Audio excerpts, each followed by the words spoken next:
Dr. Heinzen, going into that break, I said I don't quite want to leave the future of Islam yet. For one thing, we know God loves them. I mean, we see some sort of, I don't know, it's probably a millennial reference where they are referred to very endearingly in Isaiah 19. He calls Egypt my people. So there is a future for the Muslim, the Arab people. I think a number of people are wondering, where does this Islamic caliphate fit in the Bible? Now, obviously there's no reference to it. I don't even know if there's an indirect reference to it. Where do you think it fits in the Bible? Well, I think it's certainly there in indirect references, but you're right. There is no specific statement in the Bible about Islam. God is not predicting specific false religions that will arise as though he's in some way endorsing them indirectly. So you're not going to find references to a lot of things, Jehovah's Witnesses or whatever. You're not going to find that in the Bible per se, but what you do find many warnings about false prophets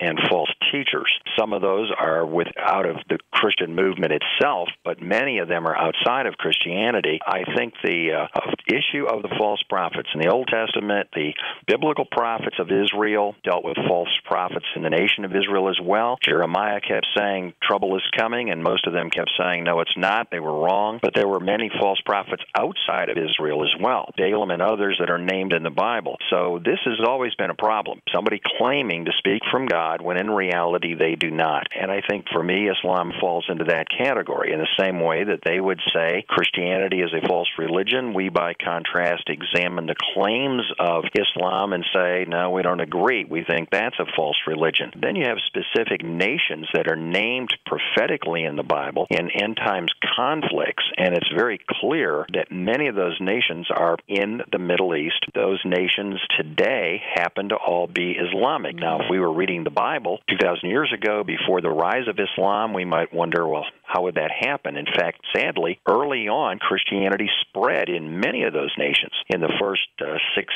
centuries of the Christian era. But then once Muhammad rose to the scene and authorized his army to slay the infidel no matter what, they literally wiped out Christianity in the Middle East by force, not unlike Boko Haram is trying to do in Africa, not unlike ISIS is trying to do in the Middle East today, attacking a city in Iraq and telling people you have one day to convert to Islam. Well, first of all, what kind of a religious conversion is that? And if you don't, we're going to kill you or you have to leave, one or the other. Well, that has always been the mode of operation by extreme Islam, and yet moderate Islamists today will say, oh, well, no, we're not into that. Well, they may not be, but a lot of their people are. I think it's also important to remember God is not against the Arab peoples. He could have wiped out Ishmael, their forefather, on 2 occasions in the book of Genesis. He spared his life in the womb when Hagar fled the first time, and he spared his life when he was a teenager, young adult in the desert the second time. God was not against Ishmael and promised that he would bless him and make of him great nations of people. The problem is not the Arab peoples. The problem is the Islamic religion. That's the difference. So we're talking about a religion that includes Arabs, it includes Indonesians, it includes Iranians and Turks. It's not limited just to the Arab people. So we have to be very careful in discussing this because there are many Arab Christians. Many of those who fled in the incident in Iraq last summer were Christian people who were running for their lives.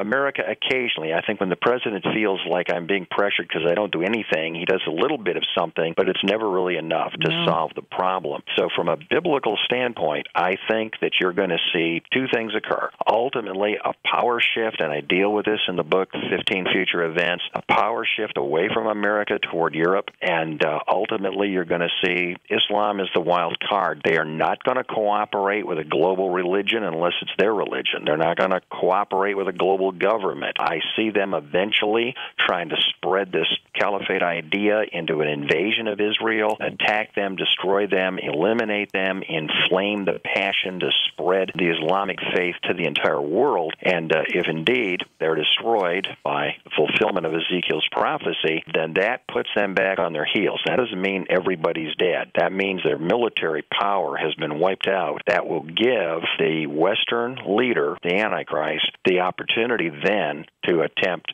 to control the entire world. Now, how that all plays out, we'll only know when it happens. But in the meantime, we have enough indications. Prophecy tells us enough about the future to know that when we see it starting to unfold, this is exactly what God predicted. God is in control. He knows what's happening, but He doesn't tell you so much to frighten you to death or to cause us to be indifferent if we really knew how much time was really left. So we have to be ready at all times because we realize the Lord could come back at any time.